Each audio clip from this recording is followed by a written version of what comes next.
আসসালামু আলাইকুম দর্শক, আপনারা সবাই কেমন আছেন? আলহামদুলিল্লাহ, আমি অনেক ভালো আছি। প্রতিদিনের মতো আজকে একটি নতুন ভিডিও নিয়ে আপনার সামনে হাজির হয়েছি। প্রিয় দর্শক, আজকে চলে গেছিলাম আমার জমিতে। আমার জমিতে যাওয়ার একটা উদ্দেশ্য ছিল যে, আপনারা জানেন যে আমি তিল কাপড় ধান লাগাইছিলাম। আপনারা জানেন যে তিল কাপড় ধান একটু দেরিতে পাকে। এর জন্য সব ধান কাটার পরে তিল কাপড় ধান মানুষ কাটে। তিল কাপড় ধান আপনার কেটে থুইছিলাম প্রায় সপ্তাহখানেক ধরে তিল কাপড় ধান কেটে থুইছিলাম। কেটে দেওয়ার পরে ধানগুলো শুকানোর পরে আমি দুইটা লোক নিছি ধানগুলো আজকে মলবো এবং আপনার বাসায় নিয়ে আসবো।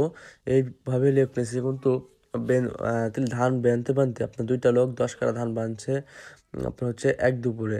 ধান বানতে আপনার আমি মেশিন নিয়ে আসছি, কারণ আপনি জানেন যে এখন দিন ছোট, দেখতে দেখতে দিন চলে যায়। এর জন্যই মেশিন যদি নিয়ে এসে থুয়ে দিই তাহলে আপনার কাজটা একটু এগিয়ে গেল।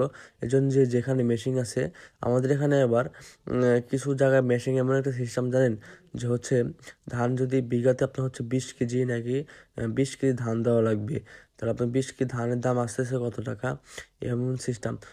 আপনার মেশিন নিয়ে আসার পরে আপনার ধানগুলো সব বান্ধা শেষ প্রায়, বান্ধা শেষ এবং আপনার মেশিনটা ভিড়াইছি। মেশিন ভিড়াই আপনার কোনো লাভ হয় নাই, মলতে পারি নাই কিছুর জন্য।